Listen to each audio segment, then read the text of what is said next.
Per la Nuorese Juniores è arrivato il momento della verità. Questo pomeriggio i giovani verdi-azzurri, allenati dal tecnico Gavino Sanna, affronteranno alle 15 nel campo di Città Giardino il Selargius in una gara valida per le semifinali regionali del campionato di categoria.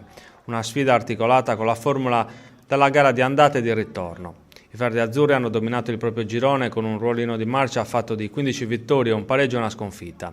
Al termine della regular season manca solo la sfida col Sant'Upredu in programma sabato, ma si tratta di una formalità e la gara non ha nessun rilievo ai fini della classifica.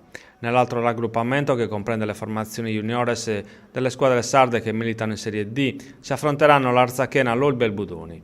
Obiettivo dei verdi-azzurri questo pomeriggio è ovviamente una vittoria, possibilmente con un adeguato numero di gol di scarto, per affrontare senza patemi la gara di ritorno a Selargius. Una sfida impegnativa, quella che attende i giovani verdi-azzurri che tenteranno di arrivare alle finali nazionali.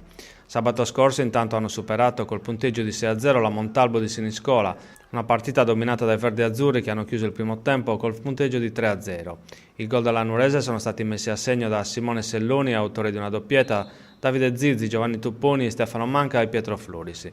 La sfida con la Montalbo, a cui si riferiscono le immagini, è stata dominata dalla Nuorese, che non ha concesso nulla agli avversari, confermando una superiorità tecnico-tattica dimostrata nel corso di tutto l'arco del campionato.